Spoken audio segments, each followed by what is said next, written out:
మిత్రులారా నమస్కారం. నేను మీ డాక్టర్ చిరుమామిళ్ళ మురళి మనోహర్. ఆరోగ్యం అవగాహన అనే ఈ కార్యక్రమంలో మనం ఒక ముఖ్యమైన విషయాన్ని తెలుసుకోబోతున్నాం. ఇదే వరద బీభత్సం. ఈ వరదల నుంచి మనం ఎలా కాపాడుకోవాలి, ముఖ్యంగా ఆరోగ్యాన్ని ఎలా పరిరక్షించుకోవాలి, ఇది ఈ కార్యక్రమంలో మనం తెలుసుకుందాం. ఎందుకంటే టీవీలలో వీటిలలో అన్నిట్లో కూడా ఆ వరద బీభత్సాన్ని చూపిస్తున్నారు తప్పితే ఎలాంటి జాగ్రత్తలు తీసుకోవాలి, అలాగే ఎలాంటి ముందు జాగ్రత్తలు తీసుకోవాలి, వరద వచ్చి తగ్గిన తర్వాత ఆరోగ్యపరంగా ఎలాంటి జాగ్రత్తలు నివారణలు ఉన్నాయి, వీటి మీద అవగాహన ఉండటం చాలా ముఖ్యం. ఈ కార్యక్రమంలో వీటన్నిటికీ సంబంధించినటువంటి సమాచారాన్ని వివరంగా మనం తెలుసుకునేటువంటి ప్రయత్నం చేద్దాం. ప్రతి వాళ్ళకి కూడా ఈ వరదకి సంబంధించినటువంటి నష్టాలు, అలాగే ముందు జాగ్రత్త చర్యలు, వీటి మీద అవగాహన ఉండాలి. ప్రతి వాళ్ళు వీటిని తెలుసుకొని ఉండాలి. ఈ వీడియోలో ఈ వరద నష్టాలు, అలాగే రక్షణ చర్యలు, వీటన్నిటిని కూడా చాలా డీటెయిల్డ్గా తెలుసుకుందాం. అలాగే వరద వచ్చి తగ్గిన తర్వాత సాధ్యమైనంత త్వరగా సాధారణమైనటువంటి పరిస్థితుల్ని ఎలాగ మనం రెస్టోర్ చేసుకోవాలి, వీటిని కూడా మనం తెలుసుకుందాం. గుర్తుంచుకోండి, విపత్తు సంభవించినప్పుడు అన్ని వేళ కూడా మీకు సహాయం అందకపోవచ్చు. కాబట్టి మీ రక్షణ మీరే చూసుకోవాలి, మీ జాగ్రత్తలు మీరే తీసుకోవాలి. వరద నష్టాలను ఎప్పుడు కూడా తక్కువగా అంచనా వేయకూడదు. వరద ఉధృతికి కార్లు సైతం తిరగబడతాయి. ఏళ్లనాటి చెట్లైనప్పటికీ కూడా క్షణాల్లో వేళ్లతో సహా అలాగా పెకిలించుకొని పడిపోతాయి. ఇళ్ళు కూలిపోతాయి, వంతెనలు తెగిపోతాయి, జీవితాలే అతలాకుతలమైపోతాయి. కాబట్టి ఈ వరదల గురించి మనం డీటెయిల్గా తెలుసుకుందాం. ఇక్కడ ముఖ్యంగా మనం చెప్పుకోవాల్సింది ఏంటంటే, ఉన్నట్టుండి పోటెత్తేటటువంటి మెరుపు వరద గురించి. ఫ్లాష్ ఫ్లడ్స్, మెరుపు వరద అప్పటి వరకు బాగానే ఉంటుంది, ఉన్నట్టుండి వరద పెరిగిపోతుంది. దీంతో ఎక్కువగా ఈ క్యాజువాలిటీస్ జరుగుతాయి. అంటే అప్పటి వరకు చిన్నగా ప్రవహించేటటువంటి ఆ నీటి పాయ హఠాత్తుగా పెరిగితే దాన్ని ఈ ఫ్లాష్ ఫ్లడ్ అంటారు. సాధారణంగా చిన్నపాటి నీటి పాయ పక్కనో, లేదా కాలువ పక్కనో, లేదా ఏరు పక్కనో ఇలాంటి వరద అనేది కనిపిస్తూ ఉంటుంది. జడివాన వల్ల కానీ, లేకపోతే ఏదన్నా ఆనకట్ట తెగిపోవటం వల్ల కానీ, లేకపోతే ఏదన్నా గట్టు కోసుకుపోవటం వల్ల కానీ ఇలాంటి ఈ మెరుపు వరదలు అంటే ఈ ఫ్లాష్ ఫ్లడ్స్ అనేవి వస్తాయి. ఇరుకైన ప్రదేశాలలో జోరుగా వర్షం కురుస్తూ ఉందనుకోండి, అలాంటి వర్షాల వల్ల ఏమవుతుందంటే గండి పడుతుంది, నేల అనేది కోసుకుపోతుంది. దీంతో ఇక ఇళ్ళు, రోడ్లు, పొలాలు అన్నిటికీ కూడా విపరీతమైనటువంటి నష్టం జరుగుతుంది. ప్రధానంగా ఎక్కడైనా జనసమర్థం ఎక్కువగా ఉండేటువంటి ప్రదేశాలలో, అంటే డెన్స్లీ పాపులేటెడ్ ఏరియాస్, అలాగే నేల కనిపించకుండా పరుచుకున్నటువంటి కాంక్రీట్ కట్టడాలు, ఇలాంటి వాటి వల్ల ఏం జరుగుతుందంటే నేల మీద పడినటువంటి వర్షం భూమి లోపలికి ఇంకదు, వడివడిగా ప్రవహిస్తూ అది ఇక ఉన్నటువంటి వరదలాగా పోటెత్తుతుంది. ఇదే హైదరాబాద్లో ఇప్పుడు ప్రస్తుతం జరుగుతుంది. సెల్లార్లు, బేస్మెంట్లు, అండర్ గ్రౌండ్ పార్కింగ్లు ఇలాంటివి మెయిన్గా మృత్యు పంజరాల కింద మారతాయి. అంటే రాత్రి మామూలుగానే పడుకుంటారు, ఏ అర్ధరాత్రి ఉన్నట్టుండి ఫ్లాష్ ఫ్లడ్ వచ్చేస్తుంది, ఇంకేముంది ఆ వరదలో కొట్టుకుపోతారు. అంటే ఒక డెత్ ట్రాప్ లాగా ఇవన్నీ బేస్మెంట్లు ఉంటాయి. ఒకే ప్రదేశంలో నిలకడగా కురిసేటువంటి ఉరుములతో కూడిన జడి వాన వల్ల ఇలాంటి ఫ్లాష్ ఫ్లడ్స్ అనేవి వస్తాయి.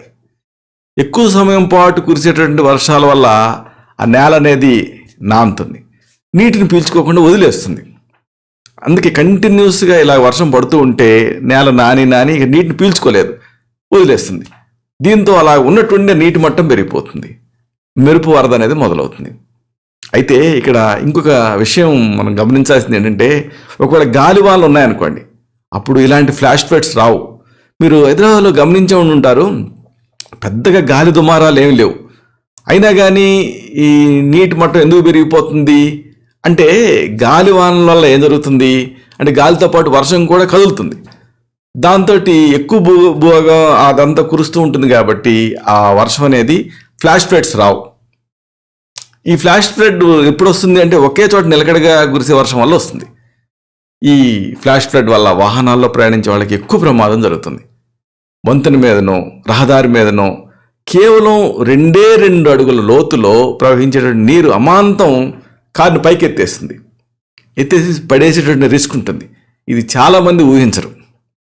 వాహనం కింద ఆ వేగంగా ప్రవహించేటువంటి ఆ నీళ్లు ఏం చేస్తాయంటే ఆ టైర్కి రోడ్డుకి మధ్య ఉండేటువంటి ఆ పట్టు ఉంటుంది కదా, గ్రిప్పు, దాన్ని కోల్పోయేలా చేస్తుంది. దీంతో నీటితో పాటు వాహనం కూడా కొట్టుకుపోతుంది. పైగా ఈ వరద నీరు వల్ల రోడ్డు ఏమో కోసుకుపోతుంది. ఆ రోడ్డు పక్కన ఉండేటువంటి పేవ్మెంట్లు బాగానే ఉంటాయి, కానీ అవి గట్టిగానే ఉంటాయి, కానీ రోడ్డు మీద మాత్రం నీళ్లు అనేవి నిండిపోతాయి. ఈ వరద వల్ల జరిగేటువంటి ఈ రోడ్డు ప్రమాదాలలో ఎక్కువ భాగం రాత్రిపూట జరుగుతూ ఉంటాయి. ఎందుకంటే చీకట్లో రోడ్డు సరిగ్గా కనిపించదు. దీంతో యాక్సిడెంట్స్ జరుగుతాయి. మీకు ఎంత అలవాటైన దారైనప్పటికీ కూడా నీళ్లతో నిండిపోయిందనుకోండి, అప్పుడు దాంట్లో ఆ దారిలో వెళ్ళకండి, వేరే దారిలో వెళ్ళండి. నదిలో ఈదటానికి వెళ్ళిన వాళ్ళని, అలాగే చేపలు పట్టుకోవడానికి వెళ్ళిన వాళ్ళని, ఇంకా వాగు దాటుతున్న వాళ్ళని ఈ వరద నీరు ముంగేస్తూ ఉంటుంది. కాబట్టి ఇలాంటి వాళ్ళంతా కూడా జాగ్రత్తగా ఉండాలి. మెయిన్గా కొండ ప్రాంతాలలో ప్రవహించేటువంటి వాగులు చాలా ప్రమాదకరమైనవి. కేవలం 6 అంగుళాల లోతున్నటువంటి నీటిపాయ ఆ ఎగువన గట్టు మీద వర్షం కురుస్తూ ఉంటుంది కదా, దీంతో గంటలోనే 10 అడుగులకి పెరుగుతుంది. అంత రిస్క్ ఉంటుంది. చిన్నదే కదా అనుకుంటారు, చిన్న పాయ కదా దాటొచ్చు అనుకుంటారు, ఉన్నట్టుండి ఆ 2 అడుగులది 10 అడుగులకి పెరిగిపోతుంది. ఆకాశం మేఘావృతం అయినప్పుడు ఆ ఎగువన వర్షాలు కురుస్తుంటాయి కదా, అలాంటప్పుడు ఎప్పుడు కూడా మీరు వాగు దాటే ప్రయత్నం చేయకండి. అంటే క్లౌడ్స్ ఉన్నా లేకపోతే ఎగువన వర్షాలు అక్కడ ఉండకపోవచ్చు, కానీ ఎగువన వర్షాలు పడుతుంటే అది ఇంకా డేంజర్. అలాగే ఈ నీటి మట్టం పెరుగుతూ ఉన్నా, ఇంకా నీళ్ళని గమనించండి, మట్టి రంగులో కనిపిస్తూ ఉన్నా పైన ఎగువన ఎక్కడో వర్షం పడుతుందని అర్థం, జాగ్రత్తగా ఉండాలి. అలాంటి నీళ్లు దాటే ప్రయత్నం చేయకూడదు. సరే, ఇదంతా ఓకే, కానీ అసలు వరద రాకముందు ఎలాంటి జాగ్రత్తలు తీసుకోవాలి, ఎలాంటి పనులు చేయాలి, ఇది ప్రధానంగా ప్రతి ఒక్కళ్ళు తెలుసుకొని ఉండాలి. సాధారణంగా టీవీల్లో, పేపర్లలో, రేడియోలలో ఈ వాతావరణ పరిస్థితి గురించి మనని హెచ్చరిస్తూ ఉంటారు. హైదరాబాద్లో కూడా జరిగింది అదే. వీటిని ఎప్పుడు కూడా పెడచెవిన పెట్టకూడదు. అంటే ఇంతకు ముందు హెచ్చరికలు జారీ చేసినప్పటికీ ఏమీ కాలేదు కదా, కాబట్టి ఇప్పుడు కూడా కాదులే, వీళ్ళు ఉట్టి హడావిడేలే అని చాలామంది అశ్రద్ధ చేస్తూ ఉంటారు. అక్కడే ప్రమాదం. అన్ని వేళలా కూడా ఎప్పుడు అప్రమత్తంగా ఉండాలి. ఒకవేళ ప్రమాదం జరిగిందనుకోండి, ఎలా బయటపడాలి అనే ప్రణాళిక ముందే సిద్ధంగా ఉంచుకోవాలి. ఆ వరద నీళ్లు చుట్టుముట్టడానికి ముందే ఎత్తైన ప్రదేశానికి చేరుకోవాలి. గుర్తుంచుకోండి, మళ్ళీ చెప్పేది ఏంటంటే, కేవలం 6 అంగుళాల లోతులో ప్రవహించేటువంటి నీళ్లు సైతం మిమ్మల్ని బ్యాలెన్స్ కోల్పోయేలాగా చేయగలుగుతుంది. అలాంటి 6 అంగుళాలు చాలు మిమ్మల్ని పడేస్తుంది, బ్యాలెన్స్ కోల్పోయేలా చేస్తుంది. మీ ప్రాంతంలో ఉండేటువంటి వాగులు, ఏర్లు ఇంతకు ముందు పొంగి ఆ ప్రమాదాన్ని కలిగించుంటే అదే సంఘటన మళ్ళీ పునరావృతం అయ్యేటటువంటి అవకాశం ఉంటుంది. కాబట్టి ఆ అనుభవాన్ని మీరు దృష్టిలో ఉంచుకొని జాగ్రత్త పడాలి. ప్రమాదం జరిగినప్పుడు ఏం చేయాలో, ఎలా చేయాలి, ఎలా తప్పించుకోవాలి, ఇవన్నీ కూడా కుటుంబ సభ్యులతోటి ఒకసారి డిస్కస్ చేస్తే మంచిది. దీనివల్ల ఏమిటంటే విపత్కర పరిస్థితుల్లో ఆ టెన్షన్, భయం, ఆందోళనలు ఇలాంటివి కలగకుండా ఉంటాయి. మెయిన్గా పెట్రోలు, గ్యాస్, వంట చెరుకు ఇలాంటివి మీరు ముందే సరిపడినంతగా నిల్వ చేసుకోవాలి. ఆ తుఫాన్ వచ్చే టైంలో, ఆ ఫ్లడ్స్ వచ్చే టైంలో ఆ విద్యుత్ సరఫరాని కట్ చేసేస్తారు, ఆపేస్తారు, నిలిచిపోతుంది అది. ఎందుకంటే ఈ విద్యుత్ ప్రమాదాలు జరుగుతూ ఉంటాయి, కరెంటు తీగలు పడిపోతూ ఉంటాయి, కాబట్టి కరెంటు ముందే తీసేస్తారు. దీంతో ఆ పెట్రోల్ పంపు లాంటివి పనిచేయవు. కాబట్టి వీటన్నిటిని దృష్టిలో ఉంచుకోవాలి. అలాగే నీళ్ల మోటార్లు కూడా పనిచేయవు, ఎందుకంటే కరెంట్ ఉండదు కాబట్టి. మంచినీటిని కూడా తగినంతగా పట్టు ఉంచుకోవాలి. అంటే ఒక 4 రోజులకి సరిపడా సిద్ధంగా వీటన్నిటిని ఉంచుకోవాలి. కరెంట్ లేకపోతే, అంటే ఆ విద్యుత్ లేకపోతే ఫ్రిడ్జ్ కూడా పనిచేయదు. కాబట్టి ఆహారాన్ని ఎప్పుడు కూడా నిల్వ చేసుకోవటానికి ఫ్రిడ్జ్ కాకుండా ప్రత్యామ్నాయ పద్ధతులను మీరు ఎంచుకోవాలి. అంటే ఈ ఫుడ్ని పాడైపోయిన వాటిని పాడవకుండా కొంచెం నిల్వ ఉండేటటువంటి టైప్ ఆఫ్ ఫుడ్స్ని మీరు చాలా తగినంతగా ఒక 4 రోజులకి తగినంతగా నిల్వ చేసుకొని ఉంచుకోవాలి. ఇంకా మెయిన్గా అత్యవసర మందులు, ఇంకా రోజువారీగా వాడేటువంటి మందులు, వీటిని కూడా స్టాక్ పెట్టుకోవాలి, తయారుగా ఉంచుకోవాలి. అన్నిటికంటే ముఖ్యంగా ఫస్ట్ ఎయిడ్, అంటే ప్రాథమిక చికిత్సకు అవసరమైనటువంటి మందులు, వీటిని ఒక పెట్టెలో పెట్టి వాటిని కూడా సిద్ధంగా ఉంచుకోవాలి. అలాగే ఇంకా ప్రధానంగా శ్వాస ఆగిపోయినప్పుడు, ఇలాంటి కోవిడ్లో కోమార్బిడిటీస్ ఉంటూ ఉంటాయి. ఇలాంటప్పుడు ఇలా శ్వాస ఆగిపోయినప్పుడు చేసేటటువంటి CCR, అంటే కార్డియోపల్మనరీ రీసెసైటేషన్ అంటారు. ఇలాంటి పద్ధతులు అనే వీటిని ఇంట్లో అందరూ కూడా తెలుసుకొని ఉండాలి. ఒకళ్ళకొకళ్ళు సహాయం చేసుకునేటువంటి అవకాశం ఉంటుంది. అలాగే అత్యవసర ఫోన్ నెంబర్లు వీటిని ఒక చిన్న పుస్తకంలో రాసుకోండి. మెయిన్గా బాల్ పాయింట్ పెన్తో రాసుకోండి, లేదా వాటర్ ప్రూఫ్ పెన్తో రాసి పెట్టుకోండి. మార్కర్లు ఉంటాయి కదా ఇలాంటి వాటితో. అలాగే ఇంట్లో ఆ రక్షణ వ్యవస్థ అంటే ఫైర్ ఎక్స్టింగ్విషర్స్ ఇలాంటివి, వీటిని కూడా సరిగ్గా పనిచేస్తున్నా లేవా అనేది చూసుకోండి. ఈ ఫైర్ ఎక్స్టింగ్విషర్ని ఎలా వాడాలి, అలాగే కరెంట్ మెయిన్ ఉంటుంది కదా దాన్ని స్విచ్ ఆఫ్ ఎలా చేయాలి, ఇంకా గ్యాస్ని ఎలా కట్టేయాలి, నీటి వాల్వులు ఎలా తిప్పాలి, ఇలాంటి చాలామందికి ఐడియా ఉండవు. కానీ అన్నింటినీ తెలుసుకొని ఉండటం అవసరం. ఇలాంటి అత్యవసర పరిస్థితులలో ఎవరో వచ్చి మనకి సహాయం చేయరు. అలాగే ఇంట్లో సామాన్లన్నీ కూడా పడిపోకుండా స్థిరంగా ఉండేలా అమర్చుకోవాలి. అంటే కింద పడిపోవటం, మంటలకు అంటుకోవటం ఇలాంటివి జరుగుతాయని అనుమానం వస్తే వాటన్నిటిని సరిచేయాలి. అలాగే పిల్లలకి ఇంట్లో ఇంకా చదువురాని వాళ్ళు ఉంటారు, పనివాళ్ళు, వీళ్ళకి అందరికీ కూడా ఈ అత్యవసర ఫోన్ నెంబర్లు వీటిని ఎలాగా డయల్ చేయాలి, వీటిని కూడా ట్రైనింగ్ ఇవ్వాలి. అలాగే ఎమర్జెన్సీ టూల్ కిట్, శక్తివంతమైనటువంటి టార్చ్ లైట్లు, అలాగే చలిని ఆపే రగ్గులు, ఇంకా పొడి దుస్తులు, అలాగే తడిని పీల్చుకొని నైలాన్ దుస్తులు, ఇంకా వాటర్ ప్రూఫ్ రెయిన్ కోట్స్, ఇంకా ఇలాంటివి అవసరమైనటువంటి వస్తువులన్నింటినీ కూడా సిద్ధంగా ఉంచుకోవాలి. వీటిని మళ్ళీ వీపుకు తగిలించుకొని మోసుకుపోగలిగేలాగా ఒక ప్లాస్టిక్ బ్యాగ్లో సర్దుకోవాలి. అలాగే ఈ ఫ్యామిలీకి చెందినటువంటి అతి ముఖ్యమైన డాక్యుమెంట్లు ఉంటాయి, డిగ్రీ సర్టిఫికేట్లు ఇలాంటివి, ల్యాండ్ డాక్యుమెంట్స్, పత్రాలు ఇలాంటివి. వీటిని ఆ నీరు కానీ చెమ్మ కానీ చేరని మంటలకు అంటుకొని వాటర్ ప్రూఫ్ ఫైర్ ప్రూఫ్ పెట్టెలలో నిల్వ చేసి భద్రపరచుకోవాలి. ఆ పెట్టె మీద ఒక లేబుల్ అతికించి లోపల ఏమేమి ఉంచాం అనే వాటిని వివరాలు కూడా రాసుకోవాలి. ఇలాగా సిద్ధంగా ఉండాలి. సరే, మరి వరద వస్తున్నప్పుడు ఏం చేయాలి, ఇది కూడా తెలుసుకోవాలి. ఒకవేళ మీరు ఉంటున్నటువంటి ప్రదేశాన్ని ఖాళీ చేయమని హెచ్చరికలు జారీ అయ్యాయనుకోండి, ఎవరు మిమ్మల్ని బొట్టు పెట్టి పిలిచి వెళ్ళిపోండి అనరు. జస్ట్ హెచ్చరికలు జారీ చేస్తారు. వెంటనే ఖాళీ చేసేయండి. సాధ్యంత వరకు కుటుంబ సభ్యులంతా కూడా ఒక దగ్గర ఉండే ప్రయత్నం చేయండి.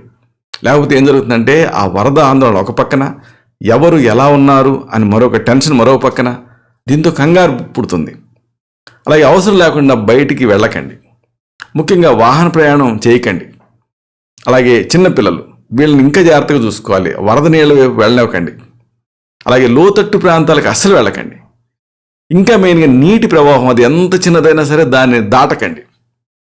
అలాగే వాహనాలు, వీటిని ఆ లోతట్టు ప్రాంతాలలో పార్క్ చేసి ఉంచకండి, కొట్టుకుపోతాయి. అలాగే వరద నీళ్ళలో నడవటం, ఇంకా సరదాగా ఈదటం, ఇంకా వాహనాన్ని నడపటం ఏం కాదులే అనుకోవటం, లేకపోతే వరద నీళ్ళతో ఆడటం ఇలాంటివి ఎప్పుడు కూడా చేయకండి. వరద నీళ్ళని ఎప్పుడు అశ్రద్ధ చేయకండి. ఆ నీటి అడుగున ఆ డ్రైనేజ్ మ్యాన్ హోల్స్ ఉంటాయి, దాంతో ప్రమాదం వచ్చే రిస్క్ ఉంటుంది. కాబట్టి జాగ్రత్తగా ఉండండి. ఇంకా మెయిన్గా అడుగు కనిపించని ఆ మట్టి నీళ్ళలో ఎప్పటికీ నడవకండి.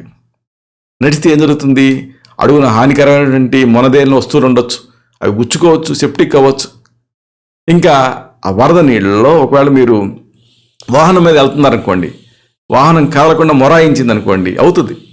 అలాంటి వెంటనే దాన్ని వదిలేసేసేయండి నిర్మోహమాటంగా. ఎగువ ప్రాంతానికి మీరు చేరుకోండి. లేకపోతే ఆ వాహనం పోతుంది, మీరు దాంతోపాటు కొట్టుకుపోతారు. ఆ రిస్క్ ఉంటుంది. గుర్తుంచుకోండి, మోకాళ్ళ లోతుకి మించినటువంటి నీళ్ళల్లో నడవటానికి ఎట్టి పరిస్థితుల్లోనూ మీరు ప్రయత్నం చేయొచ్చు. మోకాళ్ళ లోతు నీళ్ళే కదా అని అనుకోవద్దు. మడమ లోతు నీళ్ళ ప్రవాహం చాలండి, మిమ్మల్ని కొట్టుకుపోయేలా చేసేస్తుంది అది. ఎందుకంటే బ్యాలెన్స్ తప్పుతుంది. అలా ఇంకొక ముఖ్యమైన విషయం, పశువులు, మన పెంపుడు జంతువులు, వీటి పట్ల ఎప్పుడు కూడా మీరు దయగా ఉండండి. అంటే గాలివానల్లో వాటిని కట్టేసి ఎప్పుడూ ఉంచకండి. వదిలేశారనుకోండి వాటికి తోచిన వాటికి సెల్ఫ్ ప్రొటెక్షన్ తెలుసు. వాటికి తోచినటువంటి సురక్షిత మార్గాన్ని అవి చూసుకుంటాయి. ఒకే శబ్దాన్ని ఆ పెంపుడు జంతువులు మనకంటే 20 రెట్లు ఎక్కువ మోతాదులో వింటాయి. కాబట్టి ఉరుముల శబ్దానికి అవి బాగా డిస్టర్బ్ అవుతాయి, భయపడతాయి. ఆ విషయాన్ని అర్థం చేసుకొని అవి ఏంటి ఎలా ప్రవర్తిస్తున్నాయి అని వాటిని కొట్టడం కానీ అలాంటి పనులు చేయకండి. సరే, ఇలాగా ముందేం చేయాలి, వరద వస్తున్నప్పుడు ఏం చేయాలో తెలుసుకుందాం. ఇప్పుడు ఏంటంటే వరద వచ్చి వెళ్ళిపోయింది, ఇప్పుడు ఇది అదే పరిస్థితి. ఇలాంటి వరద వచ్చి వెళ్ళిన తర్వాత మరేం చేయాలి, వీటిని కూడా మనం తెలుసుకోవాలి. అంటే వరద వచ్చి వెళ్ళిన తర్వాత చేయాల్సినటువంటి పనుల మీద కూడా మనకి అవగాహన ఉండాలి. సురక్షిత పద్ధతులతో ఈ విపత్తు సృష్టించినటువంటి బీభత్సం నుంచి బయటపడేటువంటి ప్రయత్నం మీరు చేయాలి. అంటే ఆ నీటి ప్రవాహం తగ్గినంత మాత్రాన ప్రమాదం నుంచి బయటపడ్డామని అనుకోకూడదు. ఎందుకంటే 2 రోజుల పాటు ఇంకా ఇది ఉండే అవకాశం ఉందని ఇంకా మనకి హెచ్చరికలు వస్తూనే ఉన్నాయి. వాన రాకడా ప్రాణం పోకడా తెలియదని అంటారు. అందుకే నిజానికి అసలైన సమస్యలు ఇలాగ వరద వచ్చి వెళ్ళిన తర్వాతే స్టార్ట్ అవుతాయి. అంటే ఇంటి పునాదులు బలహీనపడవచ్చు, ఎందుకంటే నాని ఉంటాయి. అలాగే విద్యుత్ వ్యవస్థ చిన్నాభిన్నం అవుతుంది, షాక్ కొట్టేటువంటి రిస్క్ ఉంటుంది, షాక్కి చనిపోతారు. అలాగే అతి ప్రధానమైన విషయం ఏంటంటే ఇన్ఫెక్షన్స్, సాంక్రామిక వ్యాధులు, కరోనా ఒక పక్కన వేరే వ్యాధులు, ఇవన్నీ కూడా కాచుకొని చూస్తూ ఉంటాయి. విపత్తు సమయంలో తగినటువంటి దెబ్బలు కానీ గాయాలు కానీ ఇక మరింత సమస్యాత్మకంగా మారతాయి. అంటే సెకండరీ ఇన్ఫెక్షన్స్ ఇలాంటివి రావచ్చు. అలాగే వరద ఉధృతి తగ్గిన వెంటనే మీ చుట్టుపక్కల వాళ్ళకి ఒకవేళ మీరు సేఫ్గా ఉంటే వాళ్ళు సేఫ్గా ఉండకపోవచ్చు. అందుకని వాళ్ళకి సహాయ సహకారాలు అందించండి. ఎవరో ఏదో గవర్నమెంట్ వాళ్ళెవరో వస్తారు అని అలాంటివి మీరు నమ్మకండి. అలాంటి వాటిపై నమ్మకాలు పెట్టుకోకండి. ముఖ్యంగా పిల్లలు, అలాగే వృద్ధులు, ఇంకా అంగవైకల్యంతో ఉండేవాళ్ళు, వీళ్ళకి మీరు సహాయపడటానికి ప్రయత్నం చేయండి. సరైనటువంటి అవగాహన లేకుండా విపత్తు జరిగిన ప్రదేశంలో ఎప్పుడు కూడా మీరు సంచరించకండి. ఆ ప్రాంతం మీకు కొత్తది కావచ్చు. అంటే కలుషితమైనటువంటి నీళ్లు, కోసుకుపోయిన రోడ్లు, అలాగే విరిగిపడేటువంటి కొండ చర్యలు, ఇంకా వర్షానికి నానినటువంటి గోడలు, జారుడుగా ఉండే బురద నేలలు, అలాగే పట్టుకోల్పోయినటువంటి చెట్టు కొమ్మలు, ఇంకా తెగిపడిన కరెంటు తీగలు, వీటన్నిటితో ప్రమాదం పొంచి ఉంది. కాబట్టి జాగ్రత్తగా ఉండాలి. అలాగే ఈ వరద తాకిడికి దెబ్బతిన్నటువంటి ఇళ్లలోకి అజాగ్రత్తగా ఎట్టి పరిస్థితుల్లోనూ ప్రవేశించకండి. ఇంటి గోడల్ని, నేలని, తలుపుల్ని, మెట్లని, పైకప్పుని, ఇలాగా అన్నింటినీ కూడా మీరు దృఢంగా ఉన్నాయో లేదో జాగ్రత్తగా పరీక్ష చేయటం అవసరం. ఒకవేళ ఈ కూలిపోయేటట్టు ఉన్నాయనుకోండి, అనుమానం ఉందనుకోండి, వెంటనే మీరు అప్రమత్తం అవ్వండి. గోడలు పెచ్చులుడినా, అలాగే నెరలిచ్చినా ప్రమాదాన్ని శంకించాలి. వానాకాలంలో ఈ అగ్ని ప్రమాదాలు జరగవు అని చాలామంది అనుకుంటారు. కానీ ఆ నీట మునిగిన కరెంటు ఉంటుంది, పరికరాలు ఉంటాయి కదా, తెగిపోయిన కరెంటు తీగలు ఉంటాయి, అలాగే లీక్ అయిన వంట గ్యాస్ ఉంటుంది. వీటితో అగ్ని ప్రమాదాలు జరిగే రిస్క్ ఉంటుంది. ఆ మురికి నీళ్ళల్లో ఆ కరెంట్ అనేది వేగంగా ప్రవహిస్తుంది. కాబట్టి దీన్ని కూడా మీరు దృష్టిలో ఉంచుకోవాలి. ఒకవేళ మీకు గ్యాస్ వాసన వస్తుందనుకోండి, వెంటనే తలుపులు, కిటికీలు తెరిచేయండి. కొంతమందికి ఆ వాసన పసిగట్టే శక్తి తక్కువ ఉంటుంది. ఒకవేళ మీకు అలాంటిది ఏమన్నా ఉంటే మీరు మరింత జాగ్రత్తగా ఉండాలి. ఎట్టి పరిస్థితుల్లో కూడా చీకటిగా ఉన్న ప్రదేశాలలో అగ్గిపుల్ల వెలిగించకండి. అలాగే సిగరెట్ అస్సలు ముట్టించకండి. ఒకవేళ అలా వెలిగించారనుకోండి, ముట్టించారనుకోండి, గ్యాస్ లీక్ అయి ఉంటే ప్రమాదం జరిగే రిస్క్ ఉంటుంది. అలాగే చీకటిగా ఉన్న ఇంటిని ఒకవేళ మీరు ఎగ్జామిన్ చేయదలుచుకుంటే ఎలా ఉంది ఏంటనేది బ్యాటరీతో పనిచేసేటువంటి ఫ్లాష్ లైట్లను వాడండి. అంతేగాని లాంతర్లు, దీపబుడ్లు, కొవ్వొత్తులు ఇలాంటివి ఉపయోగించకండి. క్షేమకరం కాదు, ఎందుకంటే ఓపెన్ ఫైర్ ఉంటుంది కాబట్టి. అలాగే విద్యుత్ వ్యవస్థ, దీన్ని జాగ్రత్తగా పరీక్ష చేయండి. నిప్పురవలు వస్తున్నా, అలాగే ఆ తీగల ఇన్సులేషన్ ఏమన్నా కాలిన వాసన వస్తున్నా వెంటనే మెయిన్ ఆఫ్ చేసేయండి. చాలా సందర్భాల్లో ఆ విద్యుత్ సరఫరా తిరిగి మొదలైనప్పుడు ఇలాగ ప్రమాదాలు జరుగుతూ ఉంటాయి. కొంతమంది మనం చూస్తూ ఉంటాం, ఆ తెల్లారుజామున రైతులు వెళ్తూ ఉంటారు, కంచి దాటే ప్రయత్నం చేస్తారు, ఉన్నటువంటి ఎలక్ట్రిసిటీ స్టార్ట్ అవుతుంది, షాక్ కొట్టి చనిపోతూ ఉంటారు. కాబట్టి మళ్ళీ ఎలక్ట్రిసిటీ స్టార్ట్ అయినప్పుడు ఈ ప్రాబ్లమ్స్ వస్తాయి. కాబట్టి జాగ్రత్తగా ఉండాలి. డ్రైన్లు పొంగి పొర్లుతున్నాయేమో చూసుకోండి. అలాగే నీటి పైపులు దెబ్బతిన్నాయేమో గమనించండి. ఒకవేళ ఏదైనా దెబ్బతింటే ప్లంబర్ని పిలిపించి వెంటనే మరమ్మతు చేయించేయండి. అంటే బాగుపడేదాకా వాటిని వాడకండి. అంటే వాటికి ప్రత్యామ్నాయాలు మీరు చూసుకోండి. ఇంకా మెయిన్గా వరదల్లో పాములు, తేళ్లు, బల్లులు, ఇలాగ విష జంతువులు ఉంటాయి. ఆ విషయం కూడా మీరు మర్చిపోకూడదు. అవి కొట్టుకొని వచ్చేస్తాయి. సాధారణంగా వరద నీటితో పాటు ఇవి కూడా ఇళ్లలోకి ప్రవేశిస్తూ ఉంటాయి. ఇంటి మూలల్లో ఆ పేరుకుపోయిన చెత్త చెదారం అక్కడ దాక్కుంటూ ఉంటాయి. కాబట్టి అలాంటి చెత్తని చేతులతో తీసేటటువంటి ప్రయత్నం చేయకండి. ముందుగా ఆ చేతి కర్రని అనుమానాస్పద జాగాలను కదిలించి చూడండి. పాములు, తేళ్లు ఇలాంటివి లేవు అని నిర్ధారించుకున్న తర్వాత అలాంటి చెత్త తీసే ప్రయత్నం చేయండి. ఈ వరద నీళ్లు ఆ విషపురుగుల గోడలోకి ప్రవేశిస్తాయి. కాబట్టి ఆ విషపురుగులు బయటకు వస్తాయి. అందుకే ఈ వరద టైంలో ఎక్కువ పాములు కనిపిస్తూ ఉంటాయి. వరద ప్రాంతాలలో మీరు తిరిగేటప్పుడు గట్టిగా స్థిరంగా ఉండేటువంటి వాటర్ ప్రూఫ్ బూట్లను ధరించండి. విపత్తు తర్వాత సాధారణంగా పాదాలకి గాయాలు అవుతూ ఉంటాయి. కాబట్టి జాగ్రత్త పడండి, ఇలాంటి బూట్లు వాడండి. అలాగే ఇంటి పరిసరాలను ఫోటోలు తీయండి. దేనికైనా ఇన్సూరెన్స్లు ఇలాంటి వాటికి మీకు ఆ ఫోటోలు అవసరం రావచ్చు. సరే, ఇదే సందర్భంగా అసలు ముఖ్యమైన విషయం, ఇలాంటి ఈ వర్షాల వల్ల ఎలాంటి ఆరోగ్య చిక్కులు వస్తాయి, ఇది మెయిన్గా మనం తెలుసుకోవాలి. వర్షాల వల్ల వచ్చేటువంటి వ్యాధుల్ని మనం 3 రకాలుగా విభజించవచ్చు. ఇవి కలుషిత నీటిని ఆధారం చేసుకొని వ్యాపించేవి, అలాగే గాలిని ఆధారం చేసుకొని వ్యాపించేవి, ఇంకా దోమల లాంటి క్రిమికీటకాలను ఆధారం చేసుకొని వ్యాపించేవి. టైఫాయిడ్, కలరా, అతిసార అంటే డయేరియా, జగట విరేచనాలు అంటే డిసెంట్రీ, హెపటైటిస్ ఏ, ఇవన్నీ కామన్లు. ఇవి కలుషితమైనటువంటి నీటిని ఆధారం చేసుకొని వస్తూ ఉంటాయి. ఈ ఇన్ఫ్లుయెంజా అంటే ఈ ఫ్లూ, కోవిడ్ ఇలాంటివి, అలాగే తుమ్ములతో కూడిన ఎలర్జీలు, ఇవేమిటి గాలిని ఆధారం చేసుకొని వస్తూ ఉంటాయి. ఇంకా మలేరియా, డెంగ్యూ, జపనీస్ ఎన్కెఫలైటిస్ అంటే మెదడు వాపు, ఇలాంటివి దోమలను ఆధారం చేసుకొని వస్తాయి.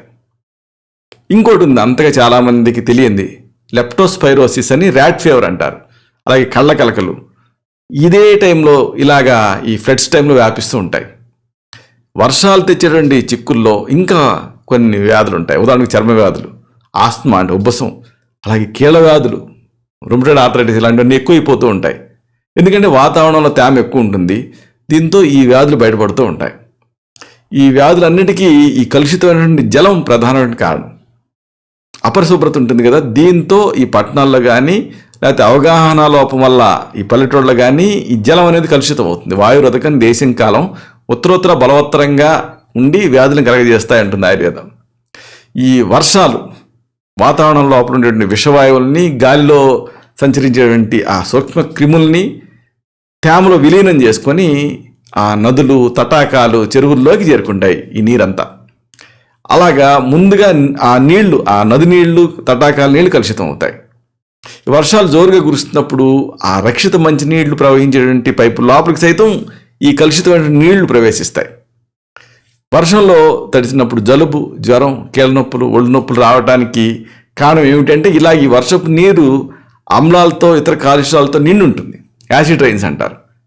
ఈ కాలంలో ఉన్నట్టుండి వాతావరణం మారుతుంది, చల్లటి వాతావరణం ఏర్పడుతుంది. దీంతో శరీరం కొత్త వాతావరణానికి అలవాటు పడదు. దీంతో ఆ ఇమ్యూనిటీ తగ్గిపోతుంది. ఇదే అదునుగా వైరల్ ఇన్ఫెక్షన్స్ చూస్తూ ఉంటాయి. ఇవి శరీరం మీద దాడి చేస్తాయి, వ్యాధులు కలుగుతాయి. మెయిన్గా వయసు మళ్ళిన పెద్దవాళ్ళల్లో, అలాగే డయాబెటీస్, హార్ట్ డిసీజెస్, అలాగే లంగ్స్కి సంబంధించిన ప్రాబ్లమ్స్ ఉన్న వాళ్ళల్లో ఈ వ్యాధి నిరోధక శక్తి బాగా తగ్గుతుంది. అప్పుడు ఈ తరహా వైరల్ ఇన్ఫెక్షన్స్ వస్తూ ఉంటాయి. అలాగే పసిపిల్లల్లో వ్యాధి నిరోధక శక్తి పూర్తిగా డెవలప్ అవ్వదు. కాబట్టి వర్షాకాలం పసిపిల్లల్లో కూడా వ్యాధులు ఎక్కువ వస్తూ ఉంటాయి. ఇళ్ల లోగిళ్ళు, నీటి కుంటలు, చెత్త కుండీలు, వాడి పడేసినటువంటి టైర్లు, పూల కుండీలు, ఇలా వీటన్నిటిలో నీళ్లు నిలిచిపోయి ఉంటాయి. వాటిపైన దోమలు గుడ్లు పెడతాయి. సంఖ్యాబలం పెరిగిపోతుంది వాటిది. ఈ నీటిని వాహకంగా చేసుకొని మలేరియా, డెంగ్యూ ఇలాంటి జ్వరాలు వస్తాయి. ఎందుకంటే ఈ దోమలు పెరిగిపోతాయి కాబట్టి. అలాగే చెప్పుకున్నాం కదా, ఎలుక మూత్రంలో ఒక సూక్ష్మ క్రిమి ఉంటుంది. ఇది ఆ కలుగుల్లోకి చేరినటువంటి నీటిని కలుషితం చేస్తుంది. దాంతో లెప్టోస్పైరోసిస్ అని ర్యాట్ ఫీవర్ వస్తుంది. సూర్యకిరణాలు ఈ ప్రపంచంలో అన్నిటికంటే గొప్ప క్రిమి సంహారకాలు. అంటే అవి డిసిన్ఫెక్టెంట్గా పనిచేస్తాయి. అయితే దురదృష్టవశాత్తు ఇలాంటి వర్షాకాలం చూడండి, ఇప్పుడు హైదరాబాద్లో 3 రోజుల నుంచి ఎండే లేదు. ఈ సూర్యకిరణాలని దట్టంగా కమ్ముకున్న మబ్బులు అడ్డుకుంటాయి. దీంతో వారాల తరబడి సూక్ష్మ క్రిములు జీవించగలుగుతాయి. చర్మం పైన చిన్న ఘాటైందనుకోండి, లేదా గాయమైందనుకోండి, ఆ కలుషిత నీళ్ల ద్వారా ఈ సూక్ష్మ క్రిములు శరీరం లోపలికి ప్రవేశిస్తాయి. దీంతో ఈ లెప్టోస్పైరోసిస్ ఇలాంటి వ్యాధులు వచ్చేస్తాయి. మరి ఇలాంటప్పుడు ఏం చేయాలి అంటే ఎలాంటి జాగ్రత్తలు, ఎలాంటి సూచనలు, ఎలాంటి సలహాలు ఉన్నాయి, వీటిని తెలుసుకుందాం. వర్షాకాలంలో ఆ డైజెస్టివ్ సిస్టమ్ అంటే జీర్ణ వ్యవహారాల పనితీరు మందగిస్తుంది.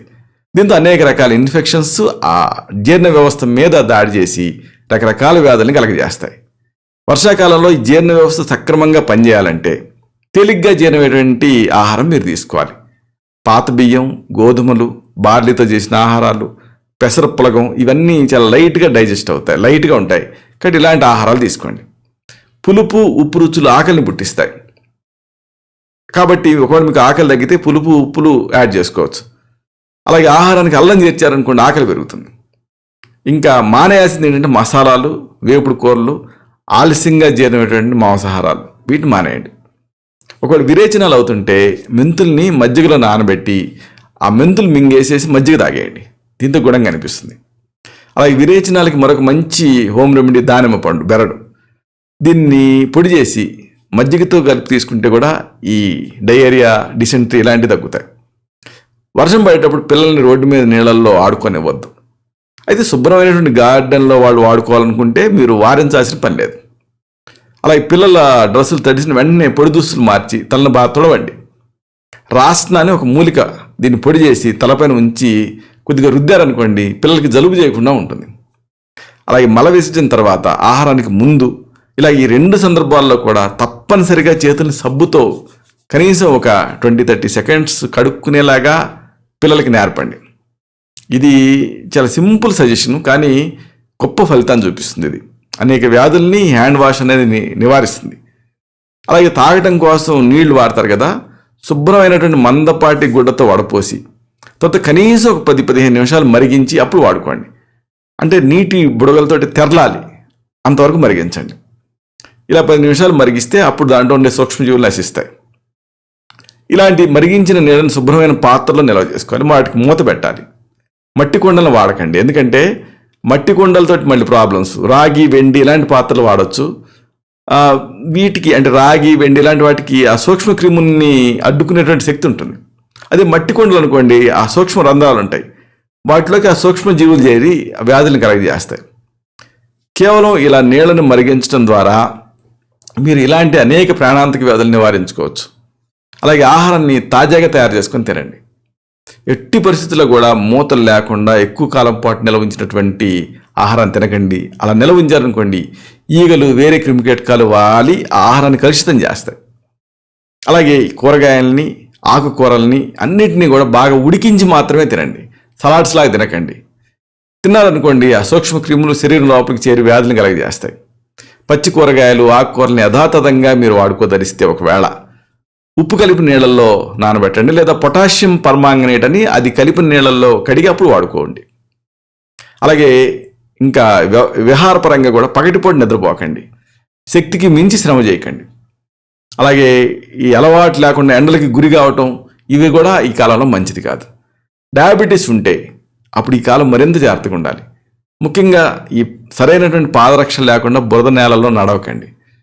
అలాగే నడిస్తే ఏం జరుగుతుందంటే, ఆ మట్టిలో ఉండేటువంటి చాలా రకాల సూక్ష్మక్రిములు పాదాల ద్వారా తేలిగ్గా బాడీలోకి ఎంటర్ అయిపోతాయి.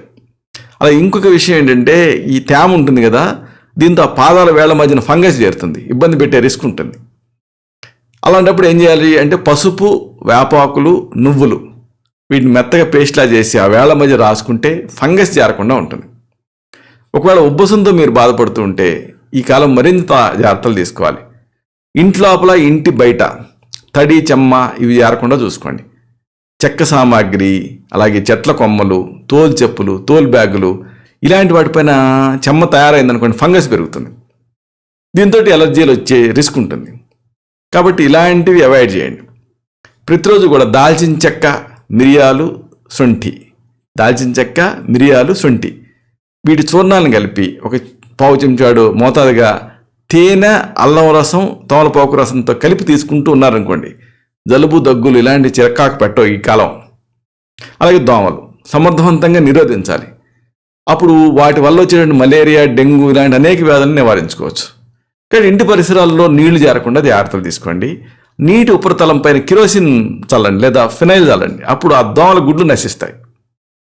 ఈ దోమలను పారదోలడానికి చాలామంది కాయిల్స్, మ్యాట్స్ ఇలాంటివి వాడుతూ ఉంటారు. అయితే ఇవి రసాయనాలతో తయారవుతాయి, కాబట్టి కొంత హాని జరిగే అవకాశం ఉంటుంది. వీటికి బదులుగా ఆ ఇంట్లో లోపలికి మీరు దోమలను రానివ్వకుండా ఉంచుకోవడం అనేది శ్రేయస్కరం. అంటే నెట్స్ ఇలాంటివి వాడాలి. నెట్స్ అమర్చుకోవచ్చు, పడుకునే మంచానికి దోమతెర అమర్చుకోవచ్చు. ఇలాగా లేదు, వీటిని పారదోలాలంటే ఒక సహజ పద్ధతి ఏంటంటే వేపాకుల్ని కాల్చి ఆ పొగని ఇంట్లో వ్యాపించేలా చేయండి, దోమలు పారిపోతాయి. అలాగే ఆ చెమ్మ చేరుతూ ఉంటుంది కదా ఆ బీరువాళ్ళల్లో, కర్పూరాన్ని ఆ బీరువాల్లో ఉంచండి. అప్పుడు ఆ తేమని ఇది నిరోధిస్తుంది, బట్టల మీద ఫంగస్ పెరగకుండా ఉంటుంది. ఇంకా వర్షాకాలం వెండి రంగులో సిల్వర్ ఫిష్ అనే పురుగులు కనిపిస్తూ ఉంటాయి. ఇలాంటి వాటిని ఈ వేపాకులు బాగా అడ్డుకుంటాయి. అంటే ఆ వేపాకులు పొడి చల్లాలి. అలాగే లవంగాలు, ఇవి కూడా అంతే, చెమ్మగా ఉన్న బట్టల మీద మీరు చల్లితే ఫంగస్ చేరకుండా ఉంటుంది. ఇక ఇదే సందర్భంగా అసలు ఈ వర్షాకాలం ఎలాంటి వ్యాధులు వచ్చే అవకాశం ఉంటుంది, వాటి లక్షణాలు ఎలా ఉంటాయి ఇది తెలుసుకుందాం. టైఫాయిడ్ జ్వరం ఉందనుకోండి, మీకు అనుమానం ఉందనుకోండి, దాని లక్షణాలు ఎలా ఉంటాయంటే శారీరక ఉష్ణోగ్రత క్రమంగా పెరుగుతూ ఉంటుంది స్టెప్ ల్యాడర్ ఫ్యాషన్లో. అలాగే దీన్ని ఎంట్రిక్ ఫీవర్ అంటారు. పొట్ట ఉబ్బరింపుగా ఉంటుంది టైఫాయిడ్ ఉన్నప్పుడు, మలబద్ధకం ఉంటుంది, నీరసం, విరేచనాలు ఉంటాయి. ఒకవేళ జియార్డియాసిస్ అనుకోండి, మూత్రంలో రక్తం కనిపిస్తుంది, పొత్తి కడుపులో అలాగే కాళ్ళ మధ్య భాగంలో నొప్పి వస్తూ ఉంటుంది, కిడ్నీ పనితీరు దెబ్బతిని దాని సంబంధమైన లక్షణాలు కనిపిస్తాయి. ఒకవేళ డిసెంట్రీ అనుకోండి, జిగటి విరేచనాలు అనుకోండి, రక్తంతో కూడిన జిగటి విరేచనాలు కనిపిస్తాయి, పొట్టలో మెలిదిప్పుతున్నట్టుగా నొప్పి వస్తుంది, జ్వరం ఉంటుంది, అలాగే లివర్ ఎన్లార్జ్ అవుతుంది, కాలేయం పెరుగుతుంది. దీనివల్ల దానికి సంబంధించిన లక్షణాలు కనిపించే అవకాశం ఉంటుంది. ఈ కలరా అనుకోండి, మలం నీళ్ళ విరేచనాలు అవుతుంటాయి, బియ్యం కడుగులాగా అవుతాయి, వాంతులు అవుతూ ఉంటాయి, అలాగే శరీరం నుంచి నీరు వెళ్ళిపోతుంది కాబట్టి నిర్జలీయత అంటే డీహైడ్రేషన్ లక్షణాలు కూడా కనిపిస్తాయి. ఇక అతిసార అనుకోండి, నీళ్ళ విరేచనలు ఉన్నటువంటి మొదలవుతాయి. విరేచన ఎట్లా అవుతుందంటే చిమ్మిచ్చి కొట్టినట్టు అవుతుంది ఒత్తిడితో. అలాగే కొన్ని సందర్భాల్లో అయితే రక్తం జిగురుతో కలిసి కనిపిస్తుంది, లో జ్వరం ఉంటుంది, డీహైడ్రేషన్ ఉంటుంది. ఈ హెపటైటిస్, ఈ మూత్రం పసుపచ్చటి రంగులో కనిపిస్తుంది, వాంతులు అవుతాయి, ఆకలి తగ్గుతుంది, మలమేమో తెల్లగా నువ్వుల పిండిలాగా కనిపిస్తుంది, కాలేయం పెరిగిపోతుంది, శరీర భాగాల్లో వాపు కనిపిస్తుంది. ఇక పోలియో, తలనొప్పి ఉంటుంది, మందమైన జ్వరం ఉంటుంది, విరేచనాలు అవుతాయి, కండాల నొప్పులు ఉంటాయి, కాళ్ళు చేతులు బలహీనపడతాయి. ఇక పేగుల్లో పురుగులు, వీటిని ఎలా గుర్తించాలి అంటే పొట్టలో నొల్లినొప్పి వస్తుంది, కడుపులో వికారంగా అనిపిస్తూ ఉంటుంది, ఆకలి తగ్గుతుంది, వాంతులు అవుతాయి, ఒక్కోసారి వాంతిలో పురుగులు కూడా కనిపిస్తాయి. అలాగే బరువు తగ్గిపోతారు, విరేచనాలు అవుతూ ఉంటాయి, అలసట ఉంటుంది, దురదలు ఇబ్బంది పెడతాయి. మెయిన్గా మలద్వారం చుట్టూ దురద ఉంటుంది పురుగులు ఉన్నప్పుడు. ఇక ఫ్లూ లేదా ఇన్ఫ్లుయెన్జా, దీంట్లో నీరసం, మెయిన్ విపరీతమైన నీరసం ఉంటుంది, నిస్త్రాణ ఉంటుంది, కండాల నొప్పులు ఉంటాయి, తలనొప్పి ఉంటుంది, జ్వరం ఉంటుంది, తుమ్ములు, ముక్కు గారటం, ఈ లక్షణాలు ఉంటాయి. ఇక మలేరియా తెలిసిందే కదా, చలి జ్వరం. మొదటి 2-3 రోజులు ఫ్లూ లాంటి లక్షణాలు కనిపిస్తాయి, తీవ్రమైన చలి ఉంటుంది, శారీరక ఉష్ణోగ్రత తీవ్రంగా ఉంటుంది, జ్వరం వస్తూ పోతూ ఉంటుంది మలేరియాలో. ఇక మెదడువాపు వ్యాధి అంటారు కదా, అప్పుడు తెలియతప్పి ప్రాణానికి ప్రమాదం కూడా ఏర్పడవచ్చు, సెరిబ్రల్ మలేరియా అంటారు. ఇక డెంగ్యూ జ్వరం, దీంట్లో తీవ్రమైన ఉష్ణోగ్రత ఉంటుంది, భరించలేనంత తలనొప్పి ఉంటుంది, ఈ కళ్ళు, జాయింట్లు, కండాల్లో విపరీతమైన నొప్పులు ఉంటాయి. అలాగే ఈ కాళ్ళు చేతుల మీద మెయిన్గా డెంగ్యూలో ఎర్రగా కౌలుతుంది, శరీరాంతర్గతంగా రక్తస్రావం అయ్యి ఒక్కోసారి లైఫ్ రిస్క్ కూడా ఉంటుంది. ఇక లెప్టోస్పైరోసిస్, ర్యాట్ ఫీవర్, దీంట్లో జ్వరం, తలనొప్పి, చలి, వాంతులు ఇవి ఉంటాయి, కామెర్లు ఉంటాయి. అలాగే ఎనీమియా ఉంటుంది, రక్తహీనత, శరీరం పైన దద్దుర్లు వస్తాయి. ఇక మామూలు జనరల్ మెదడువాపు వ్యాధి, దీంట్లో జ్వరం ఉంటుంది, తీవ్రమైన తలనొప్పి, అంటే చీల్స్తున్నంత తలనొప్పి వస్తుంది, వాంతులు ఉంటాయి, మెడ ఏమో పట్టేస్తుంది మెదడువాపు వ్యాధిలో, బిగుసిపోతుంది, ఇంకా బ్యాలెన్స్ తప్పి పడిపోతూ ఉంటారు, కొన్ని ఖండాలు పక్షవాతానికి కూడా గురవుతాయి, వణుకు, మూర్ఛలు, ఒకసారి తిరిగి తప్పి పడిపోవటం, ప్రాణ ప్రమాదం కూడా కావచ్చు ఇలాగా. ఇక ఇదే సందర్భంగా అసలు మెయిన్గా మనం చెప్పుకోవాల్సింది ఏంటంటే, ఈ వ్యాధులు ఇవన్నీ సరే, కానీ లైఫ్ స్టైల్ విషయంలో కూడా జాగ్రత్తగా ఉండాలి. ఈ వర్షాకాలం ప్రధానంగా వాహనాలను ఎలా వాడాలి అనేది తెలుసుకోవాలి. ఎందుకంటే వాహనాలు వాడేటప్పుడు అంటే ఫ్లడ్స్ అంతా బయటపడతారు, కానీ వాహనాలను వాడే టైంలో ప్రమాదాలు జరుగుతాయి. కాబట్టి ఈ వాహనాల వినియోగం మన జీవితంలో నిత్యకృత్యం అయిపోయింది. కాబట్టి వర్షాకాలం వాహనాలని ఎలా నడపాలి, ఎలాంటి జాగ్రత్తలు తీసుకోవాలి అనేది తెలుసుకోవాలి. అప్పుడు ప్రమాదాలకి తావుండదు. అంటే కారులో వాడే మ్యాట్స్, వీటిని అదనంగా మరో దాన్ని ఉంచుకోండి. అలాగే ఒకవేళ ఇలా అంటే ఒక మ్యాట్ని ఒక సెట్ ఆరబెట్టినా రెండో సెట్ సిద్ధంగా ఉంటుంది మీకు. అలాగే కారులో కూర్చునే ముందు ఆ పాదాలని, ఆ చెప్పుల్ని పూర్తిగా ఆరబెట్టుకోండి, లేకపోతే ఆ పెడల్స్ జారిపోయి ప్రమాదం వస్తుంది, అంటే బ్రేక్ నొక్కినప్పుడు స్లిప్ అవుతుంది. అలాగే ఈ మ్యాట్స్ని రబ్బర్తో తయారైన వాటిని కాకుండా ఫ్యాబ్రిక్తో తయారైన వాటిని వాడండి, అప్పుడు స్లిప్ అవ్వదు. రబ్బర్ మ్యాట్స్ ఉంటే ఏమవుతుందంటే తడి ఆరదు కాబట్టి పెడల్స్ జారే రిస్క్ ఉంటుంది. ఇక కారు వర్షంలో తడిసినప్పుడు విండో అద్దాలని దింపి గాలి ఆడేలాగా చూసుకోండి.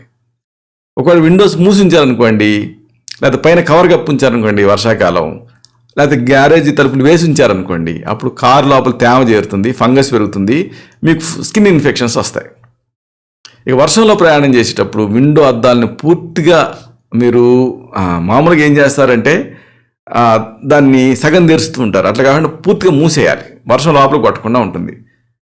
అంటే ఆ వర్షం లోపల పడి ఆ చెమ్మ ఆరదు కాబట్టి రిస్క్, ఫంగస్ పెరుగుతుంది. అలాగే కారు తాళాలు, వీటికి కొద్దిగా గ్రీజ్ రాయండి. అప్పుడు దారి మధ్యలో ఇగ్నిషన్ ఆగిపోకుండా ఉంటుంది. అలా ఇంకొక విషయం ఏంటంటే, కారు లోపల ఎప్పుడు కూడా ఎలక్ట్రిసిటీ ప్రవహిస్తూ ఉంటుంది కాబట్టి అన్ని వైర్లను జాగ్రత్తగా ఇన్సులేట్ చేయాలి. లేకపోతే లోపల అది షార్ట్ సర్క్యూట్ అయ్యి కారు పేలిపోతుంది.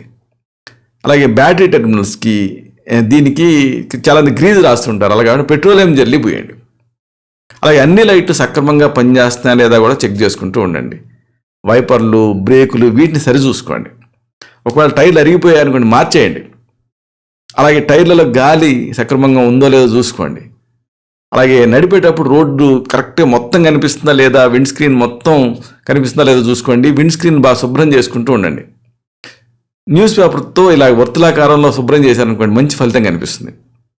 ఒకవేళ ఈ అద్దాల మీద నీటి ఆవిరి పేరుకుందనుకోండి, ఏసీ ఆన్ చేయండి, ఆ నీటి ఆవిరి తగ్గిపోతుంది. ఒకవేళ ఏసీ లేని కారు అనుకోండి, అప్పుడు కొంచెంసేపు అద్దాన్ని దింపు ఉంచండి. ఒకవేళ మీకు కళ్ళద్దాలు ఉన్నాయనుకోండి, ముందు ఆ కళ్ళద్దాన్ని కూడా శుభ్రం చేసుకుంటూ ఉండండి. అలాగే కారుకి సంబంధించిన మరమ్మతులు అన్నింటినీ కూడా వర్షాకాలం రాబోయే ముందే చేయించుకొని రెడీగా ఉండండి. ఎందుకంటే ఈ వర్షాకాలం వెళ్ళిపోయిన తర్వాత అన్ని పనులు ఒకేసారి చేయించుకుందాంలే అనుకుంటే అప్పుడు ఏమవుతుందంటే మళ్ళీ ఆ కారు వల్ల ప్రాణ ప్రమాదం జరిగే రిస్క్ ఉంటుంది. వర్షంలో కారు నడిపేటప్పుడు ఎప్పుడు అన్ని జాగ్రత్తలు తీసుకోవాలి. అంటే వీలైనంత తక్కువ వేగంతో వెళ్ళాలి. అలాగే వేగం ఎక్కువైందనుకోండి, కారు అదుపు తప్పే రిస్క్ ఉంటుంది కాబట్టి జాగ్రత్తగా ఉండాలి. ఇక రోడ్డు మధ్య భాగం ఎత్తుగా ఉంటుంది కాబట్టి రోడ్డుకి మధ్యలోనే వెళ్ళండి. ఎందుకంటే రోడ్డుకి ఇరుపక్కల నీళ్లు నిలవ ఉంటూ ఉంటాయి. అలాగే ఇతర వాహనాలకి మీకు మధ్య 3 ఇంతలు దూరం ఉండేలాగా చూసుకోండి. సాధ్యంత వరకు కూడా ఆ ముందు వాహనం వెళ్ళిన టైర్ గుర్తులు ఉంటాయి కదా, ఆ గుర్తుల మీదనే మీరు మీ వాహనాన్ని నడపండి. అలా చేస్తే ఏమవుతుందంటే ఆ టైర్లకి గ్రిప్ ఎక్కువ దొరుకుతుంది. అయితే భారీ వాహనాలు వెనక్కి వెళ్ళకండి. ఒకవేళ వెళ్ళారనుకోండి, ఆ నీళ్లు వెనక్కి బురద అంతా వస్తూ ఉంటుంది, అది మీ దృష్టిని అబ్స్ట్రాక్ట్ చేసే రిస్క్ ఉంటుంది. అలాగే బ్రేకులు అవసరమైనప్పుడు మాత్రమే వీటిని వాడండి. ఎక్కువ వాడారనుకోండి, అవసరమైనప్పుడు జారిపోయి పని చేయవు. అలాగే ముసురుగా ఉండి ఆ రోడ్డు పూర్తిగా కనిపించట్లేదు అనుకోండి, అప్పుడు పగలైనప్పటికీ హెడ్ లైట్స్ వేయండి. ఇలా చేస్తే మీరు ఇతరులకి కనిపిస్తారు, అలాగే మీకు ఇతరులు కనిపిస్తారు. వాళ్ళకి మీరు, మీకు వాళ్ళు కనిపిస్తారు. అలాగే హడావిడికి ఎప్పుడు కూడా ప్రయాణాలు చేయకండి. అర్జెంటుగా చేరుకోవాల్సిన గమ్యాలు ఏమైనా ఉంటే వాయిదా వేయండి. అలాగే ట్రాఫిక్ సిగ్నల్స్ని ఎప్పుడు కూడా నెగ్లెక్ట్ చేయకండి. ట్రాఫిక్ లేకపోయినప్పటికీ కూడా రెడ్ లైట్ పడితే ఆగండి. ఇంకా మీ దృష్టి పదాన్ని దాటి వాహనాన్ని నడపకండి. మీకు ఎంత కనిపిస్తుందో అంతే నడపండి. అలాగే రాత్రిపూట వర్షానికి హెడ్ లైట్ కాంతి రిఫ్లెక్ట్ అవుతుంది, దాంతో తాత్కాలికంగా చూపు తగ్గుతూ ఉంటుంది కాబట్టి జాగ్రత్తగా ఉండండి. అలాగే వాహనాన్ని ఉజ్జాయింపు ఎప్పుడు నడపకండి. రోడ్డు మొత్తం పూర్తిగా కనిపిస్తేనే మీరు నడపండి. ఇంకొక ముఖ్యమైన విషయం, ఈ నీళ్ళల్లో కారు ఎప్పుడు నడపకండి. అలాగే నీరు ఆ కారిడోర్ల అడుగు భాగం మునిగే అంత లోతుగా ఉందనుకోండి, కారు నడపకండి, ఆపేయండి. లేకపోతే కారు తిరగబడిపోతుంది. అంటే ఈ కారు బరువు కంటే నీటి ప్రవాహపు శక్తి ఎక్కువ ఉంటుంది కాబట్టి తిప్పేస్తుంది. ఇక ఇంకొక ముఖ్యమైన విషయం ఏంటంటే, ఎంత ఫాస్ట్గా మీరు ఈ ఫ్లాష్ ఫ్లడ్స్ వచ్చిన తర్వాత మరమ్మతులన్నీ చేసుకొని తిరిగి సాధారణమైన జీవితం స్టార్ట్ చేయాలి. మెయిన్గా ఇది ఒక ట్రామా కాబట్టి మానసికంగా సన్నద్ధంగా ఉండాలి, శారీరకంగా కూడా సంసిద్ధంగా ఉండాలి. అంటే మీ గురించి, మీ కుటుంబం గురించి మీరు జాగ్రత్తలు తీసుకోవాలి. అంటే ఈ వరద మిగిల్చి వెళ్ళినటువంటి జ్ఞాపకాల నుంచి, ఒత్తిళ్ళ నుంచి, బడలిక, నిస్త్రాణ, వీటి నుంచి, ఆరోగ్య సమస్యల నుంచి మిమ్మల్ని మీరు కాపాడుకోవాలి. ఇక మనం ప్రథమ చికిత్స చేసుకుంటున్నా సరే, కానీ అదే పద్ధతిలో ఇంటికి కూడా ప్రథమ చికిత్స చేయాలి. అంటే ఒకసారి తిరిగి ఇంట్లోకి వెళ్ళటం క్షేమం అని మీరు నిర్ధారించుకుంటే అప్పుడు ఇంటిని, దాంట్లో ఉండేటువంటి సామాన్లని ఇంకా ఫర్దర్ డ్యామేజ్ అవ్వకుండా కాపాడుకోవాలి. మెయిన్గా ప్లానింగ్ అనేది చాలా ముఖ్యం. ప్రణాళికని రూపకల్పన చేసుకోవాలి. అంటే దెబ్బతిన్న వస్తువులను బాగు చేయడానికి ఒక ప్రణాళిక వేసుకోండి. కొన్నిటిని బాగు చేసినప్పటికీ పనికిరావు, కొన్ని బాగు చేయడానికి కష్టతరంగా ఉంటాయి, మరికొన్నిటి విషయంలో అసలు ధర కంటే కూడా ఆ రిపేర్ ఎక్కువ అవుతుంది. అందుకే ఏది ముందు చేయాలి, ఏది ఎక్కువ అవసరం అనేది తేల్చుకొని దాని ప్రకారంగా మీరు చేయాలి. ఇంకొకటి, తడి చెమ్మదనాలు ఇంట్లో లేకుండా చూసుకోవడం ముఖ్యం. ఈ వరద నీళ్ళ వల్ల ఇంట్లో వస్తువులన్నీ దెబ్బతింటాయి, ఇల్లంతా మురికి చేరుతుంది. అలాగే కలుషిత పదార్థాలు చేరతాయి కాబట్టి నాచు, ఫంగస్ ఇలాంటివి పెరుగుతాయి. వీటి వల్ల ఇంకా నష్టం జరుగుతుంది కాబట్టి ఇంటిని సాధ్యమైనంత త్వరగా చెమ్మ లేకుండా శుభ్రం చేసుకోండి. నిత్యావసరాలు అలాగే ఈ ప్రాథమిక సౌకర్యాలు వీటిని సాధ్యమైనంత త్వరగా మీరు ఎస్టాబ్లిష్ చేసుకోవాలి. అంటే ఎలక్ట్రిసిటీ, మంచినీళ్ళు, డ్రైనేజీ ఇలాంటి వాటినన్నింటినీ రీఎస్టాబ్లిష్ చేసుకోవటం అనేది ముఖ్యం. ఇక ఇల్లు, దీన్ని ప్రక్షాళన చేసేటువంటి కార్యక్రమం అనేది మీరు చేపట్టాలి. అంటే ఇంటి గోడలు, గచ్చు, బీరువాలు, అల్మరాలు ఇవన్నీ వరద తాకిడికి గురవుతాయి కాబట్టి అన్నింటినీ శుభ్రం చేసుకొని ఆరబెట్టుకోండి. వాటికి మించి ముఖ్యంగా ఇది ఏమిటంటే ఇది కమర్షియల్గా చాలా దెబ్బతీస్తుంది కాబట్టి వీటిని కూడా మనం ఆర్థిక వనరులను కూడా మనం చూసుకోవాలి. ఒకవేళ మీకు ఇన్సూరెన్స్ లాంటివి ఉంటే క్లెయిమ్ చేసుకోవచ్చు. అన్నిటికంటే ముఖ్యంగా మున్ముందు జరిగే నష్టాలు ఉంటాయి, వీటిని ఎదుర్కోవడం అనేది చాలా ముఖ్యం. మళ్ళీ వరదలు రావచ్చు కాబట్టి జాగ్రత్తలు తీసుకోవాలి. ఎక్కడ ఎలా నష్టం జరుగుతుందనే జాగ్రత్తగా గమనించి ఇక ముందు ఇలాంటి నష్టం జరగకుండా, పునరావృతం అవ్వకుండా జాగ్రత్తలు తీసుకోవాలి. ఇలాగా ఈ వరదలు, ఈ ఫ్లాష్ ఫ్లడ్స్ అర్ధాంతరంగా ఎన్నో జీవితాలని అతలాకుతలం చేసి ప్రాణ నష్టం కూడా కలగజేసే రిస్క్ ఉంటుంది కాబట్టి వీటి గురించి కొంచెం ఇంత డీటెయిల్డ్గా మనం తెలుసుకోవాల్సి వచ్చింది. ఇలాంటి మరొక ముఖ్యమైన విషయాన్ని తిరిగి ఇదే కార్యక్రమాల పరంపరలో మనం కలుసుకున్నప్పుడు వివరంగా తెలుసుకుందాం. శతం జీవ శరదో వర్ధమానః, శతం హేమంతాన్ శతం వసంతాన్. 100 శరత్తులు, 100 హేమంతాలు, 100 వసంతాలు వర్ధిల్లుతూ జీవించండి. Stay healthy, stay happy. Love you all.